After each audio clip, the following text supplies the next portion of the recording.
আসসালামু আলাইকুম ভিউয়ার্স, কেমন আছেন আপনারা সবাই? তো আজকে আসলে যে বিষয়ে ভিডিওটা, তো এটা আপনারা অনেক দিন আগেই বলছেন, বাট আমি বলছি যে এই বিষয়টা আমি পরে ভিডিও করবো। এর পিছনে স্পেসিফিক কিছু কারণ আছে। কারণ হচ্ছে যে আপনারা ভিডিওটা আজকে হবে হচ্ছে যে আপনারা যে হাই ফ্লায়ার কবুতরগুলোকে কীভাবে ট্রেন্ড আপ করবেন। তবে এইটা আসলে কি একদিনের ভিডিও না, এটা স্টেপ বাই স্টেপ আপনাদেরকে দেখাবো এবং প্রত্যেকটা সময়েরই যে কাজটা আছে ওই কাজটা দেখাবো। তো চলুন আজকে মূল ভিডিও দিকে যাই, মূল ভিডিওতে বিস্তারিত আলোচনা হবে।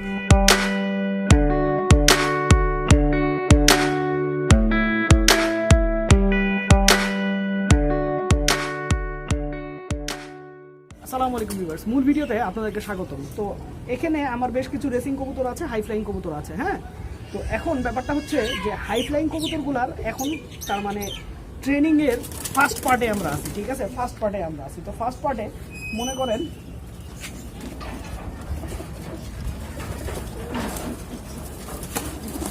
হাই ফ্লায়ার বাচ্চা, ঠিক আছে? এটা একটা হাই ফ্লায়ার বাচ্চা আমার, ঠিক আছে? এখন আমাদের প্রথম কাজটা হচ্ছে এগুলাকে ছাদের মধ্যে ছাড়বো, ওরা হাঁটাচলা করবে, ঠিক আছে? হাঁটাচলা করবে। এখন আমি সবগুলো কবুতর আস্তে আস্তে ছাড়বো। হ্যাঁ, সবগুলো কবুতর আস্তে আস্তে ছাড়বো, ঘরটা চিনাবো। ছোট বাচ্চা তো এখনো ভয় কাটে নেই, ঠিক আছে? এখন আমি সবগুলো কবুতর ছাড়বো। একটা বাচ্চা আমি হাত দিয়ে ছাড়ছি, বাকিটা আমি যে খাঁচা খুলে দিচ্ছি, ঠিক আছে? খাঁচা খুলে দিচ্ছি। এখন পেছনে যে আমি খাঁচার পেছনে যে যখন একটু পেছনে দাঁড়াবো, আস্তে আস্তে হাত দিয়ে নাড়বো, তখনই বাচ্চাগুলো বের হওয়া শুরু করবে, ঠিক আছে? নতুন বাচ্চা বেরোতে ভয় পাচ্ছে।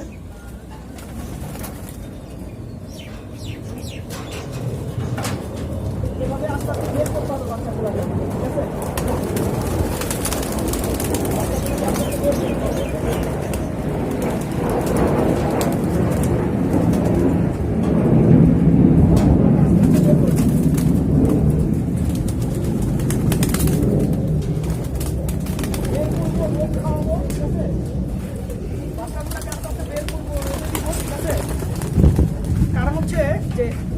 বাচ্চা একটা হাই ফ্লায়ার বাচ্চা সব থেকে বেটার তার মানে পারফরমেন্স দেওয়া হচ্ছে 10 পরে। আর আমি কবুতর 10 পরে উড়ানোর তার মানে পক্ষপাতী, ঠিক আছে? আমি এর আগে উড়ানোর পক্ষপাতী না, আর এতে বিভিন্ন ধরনের সমস্যা হতে পারে। হ্যাঁ, তো বাচ্চাগুলো কিন্তু বের হতে চাবে না, কিন্তু আস্তে আস্তে বের করতে হবে, আস্তে আস্তে বের করতে হবে। ওদেরকে হাঁটাহাঁটি করাতে হবে, এটা ওদের শরীরের ব্যায়াম হবে, ঠিক আছে? এটা ওদের শরীরের ব্যায়াম হবে। কারণ হচ্ছে কবুতর যদি বেশি লক করে রাখেন সেক্ষেত্রে করার সমস্যা হবে। এমনিতে বর্ষাকাল, যেদিকে আকাশে ক্লিয়ার হবে সেদিকে কবুতর ছাড়বে। আর যদি হালকা ঝিরিঝিরি বৃষ্টি থাকে তাও কবুতর ছাড়বে, সমস্যা হবে না, সমস্যা হবে না। এখন এটি আমাকে বের করতে হবে। হ্যাঁ,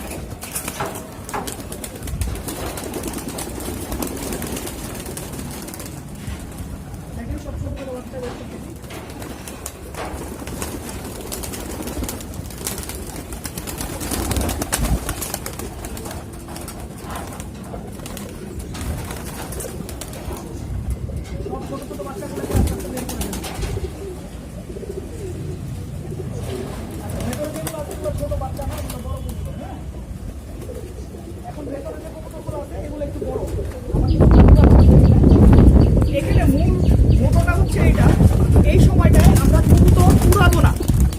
কবুতর রেগুলার ছাড়বো, কবুতর এরকম উড়াউড়ি করবে, বামে যাবে, নিচে বসবে, উপরে বসবে, ঠিক আছে? ঘরে ঢুকবে, বের হবে, এই টেন্ডেন্সিটা থাকবে। এতে হবে কি, ওর শরীরে মুভমেন্টটা হতে থাকবে। এবং বৃষ্টিতে ভিজলে, বৃষ্টিতে তো ভিজছে কবুতর, আবার বৃষ্টিতে ভেজাবো আমরা। তো আপনার এই সময়টাতে কবুতরের বাচ্চাগুলা মনে করেন, আর আমরা একটা মোটামুটি 50% মোল্ডিং হয়ে গেছে, ঠিক আছে? যেই বাচ্চাগুলো মনে করেন বয়স কম, এগুলা বৃষ্টিতে ভিজলে এখন মোল্ডিং হবে না, ঠিক আছে? তো এইটার মোল্ডিংটা করবো হচ্ছে সামনের মাসের সেকেন্ড উইকে। আমরা সামনের মাসের সেকেন্ড উইকে আবার বৃষ্টি হবে, তখন আমরা মনে করেন এই কবুতরগুলা যে বাচ্চাগুলো 3 পর 4 পরে আছে, ওই কবুতরগুলার 100% মোল্ডিং করায় ফেলবো। হ্যাঁ, 100% মোল্ডিং করায় ফেলবে। এখন কিন্তু আপনাদের যেগুলো ছোট বাচ্চা 1 পর 2 পরে আছে, এগুলো বাচ্চা কিন্তু বৃষ্টিতে ভিজাইলেও মোল্ডিংয়ে যাবে না, আর মোল্ডিংয়ে গেলেও 100% মোল্ডিং হবে না। তো এগুলাকে আমরা, তো আপনার আরও তো 25 দিনের মতো সময় আছে, 20-25 দিনের মতো সময় আছে, তখন সামনের মাসের শুরুতে এই সেকেন্ড উইকে আমরা সবগুলোর মোল্ডিং করাই নিব। আর আরেকটা জিনিস খেয়াল রাখতে হবে, এই সময় যখন কবুতরের বাচ্চাগুলো বাইরে ছাড়বেন আপনারা অবশ্যই, এই যে দেখেন আপনার বাচ্চাটাকে দেখেন, ও রোদটা পোহাচ্ছে, খেয়াল করছেন? ও রোদটা পোহাইতেছিল, কিন্তু এই যে এখন একটু ভয় পেয়ে উড়ে গেল। ওরা এভাবে রোদটা খাবে। রোদের মধ্যে কিন্তু প্রচুর পরিমাণে ভিটামিন ডি থাকে এবং এই ভিটামিন ডিটা কবুতরের জন্য অনেক উপকার, মানুষের জন্য অনেক উপকার, ঠিক আছে?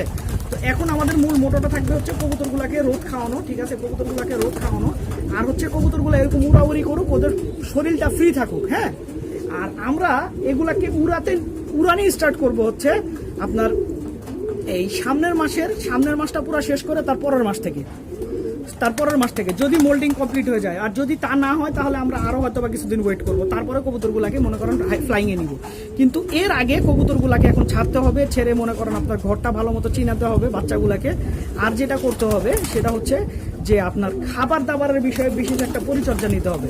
এই সময় কবুতরের শরীরে প্রচুর প্রেশার যাবে, ঠিক আছে, এর জন্য ভুট্টাটা আপনারা বাড়ায় দিবেন।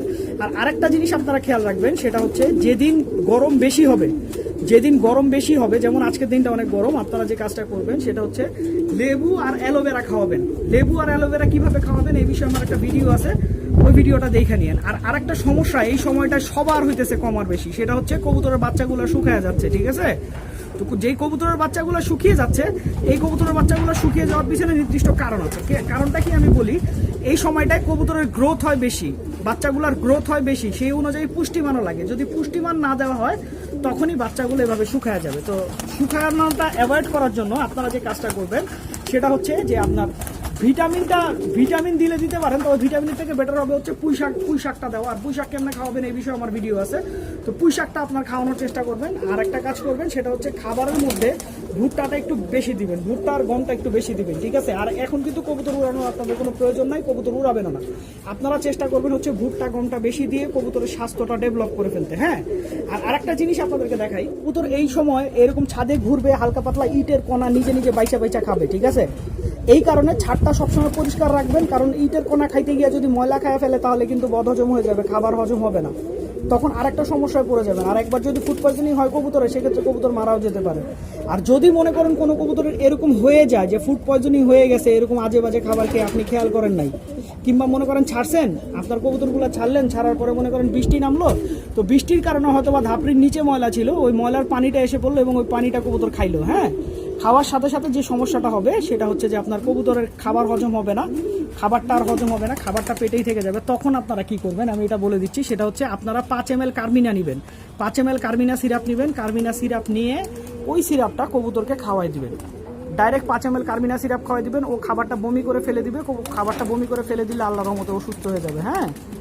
আর এখন আমাদের মূল যেটা মুখ্য বিষয় সেটা হচ্ছে যে আপনারা একটা জিনিস চিন্তা করে দেখেন, আপনারা যখন একটা বাচ্চা, আমরা যখন মনে করেন সাপোজ আমার ছেলে কিংবা মনে করেন আপনার ছোট ভাই যখন মনে করেন পৃথিবীতে আসে, তাকে কিন্তু প্রথমে সুস্থ সবল করতে হয় আমাদের, ঠিক আছে।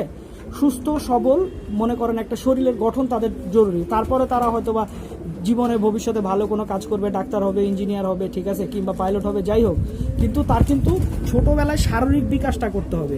এই শারীরিক বিকাশটা same as it is, high flyer কবুতর বলেন, রেসিং কবুতর বলেন, এই শারীরিক বিকাশটা আমাদের করায় নিতে হবে। আর এই শারীরিক বিকাশটা করানোর জন্য এখন কবুতর ছাড়তে হবে, রোদ খাওয়াতে হবে। আর আপনারা সবাই চেষ্টা করবেন সেটা হচ্ছে কবুতরটা প্রথম যখন ছাড়বেন তখন পাখাটা টেপে বেঁধে দিবেন। কেন বেঁধে দিবেন আমি বলি, যে কবুতরটা যদি আপনি টেপ না বেঁধে ডাইরেক্ট ছাড়েন, কিছু বাচ্চা আছে হাই ফ্লাইং ক্যাটাগরির, ওরা যখন মনে করেন একবার ফ্লাই দিয়ে ফেলে তখন নিচে নামতে ওদের অনেক কষ্ট হয়, হ্যাঁ। তো অল্প বয়স্ক বাচ্চা, বিশেষ করে 1 পর 2 পরের বাচ্চার এই সমস্যাটা খুব বেশি হয়। এর জন্য আপনারা চেষ্টা করবেন হচ্ছে কবুতরটা যখন ঘরটা একদম অ্যাকুরেট চিনে গেছে, এই বিষয়েও আমার ভিডিও আছে, ঘরটা অ্যাকুরেট চিনে গেছে তারপরে পর ছাড়বেন। আর আপনারা আরেকটা জিনিস করবেন সেটা হচ্ছে শুধু ছোট বাচ্চাই একসাথে রাখবেন না, হ্যাঁ।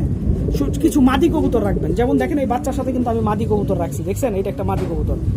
মাদি কবুতরগুলো একটু কম ডেসপারেট হয়, যে কারণে মারামারি কম করে, এর জন্য বাচ্চাগুলোর ব্যাপারটা হবে কি, ছোট বাচ্চা যদি শুধু আপনি বাচ্চাই ছাড়েন ওরা একটু নার্ভাস হয়ে যাবে, কাক কিছু দেখলে উড়বে, নিচে নামতে পারবে না, কথাটা বুঝতে পারছেন। তো এই কারণে আপনারা ওরা যাতে নার্ভাস না হয় সেদিকে আপনার খেয়াল রাখতে হবে।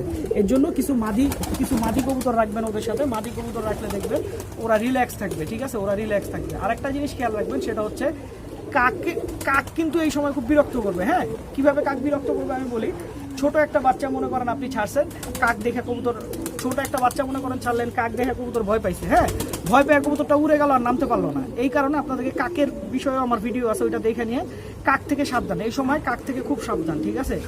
আর আরেকটা জিনিস আপনারা খেয়াল রাখবেন যে কবুতর যদি কোনোভাবে দেখেন আপনার পায়খানাটার দিকে খেয়াল রাখতে হবে যে পায়খানাটা ঠিক আছে কিনা, কারণ এই সময় আপনার কবুতরের যদি একটু মনে করেন বেশি দুর্বল হয়ে যায় তাদের সাথে সাথে সবুজ পায়খানা চুনা পায়খানা করা শুরু করে। তো এই কারণে আপনারা ফার্স্টেই সবুজ যদি একদিন দেখলেন হঠাৎ করে সবুজ পায়খানা করলো, ওষুধপত্র দেওয়ার দরকার নেই, আপনারা শুধু গ্রিড খাওয়াবেন কবুতরকে। হ্যাঁ, আর আরেকটা জরুরি কথা আপনারা জেনে রাখেন, এই সময়টায় আপনারা কবুতরকে ছোট বাচ্চার সময়টায় কবুতরকে যা খাওয়ানো শিখাবেন ওরা তাই খাবে। এর জন্য আপনি আপনার প্রয়োজন মতো যা যা খাওয়াইতে চান, ঠিক আছে, যেমন অনেক সময় দেখা যায় কবুতর বড় হয়ে গেলে ডাবলি খেতে চায় না, ভুট্টা খেতে চায় না, বড় ভুট্টা খেতে চায় না। তো এই খাবার অভ্যাসগুলো আপনারা তৈরি করে ফেলেন, ঠিক আছে।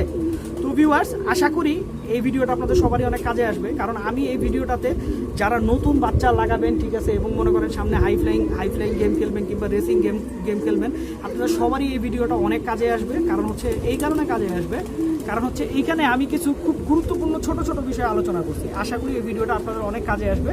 তো আজকে বিদায় নিলাম, ইনশাল্লাহ নেক্সট টাইম আবার কথা হবে। ধন্যবাদ, আসসালামু আলাইকুম।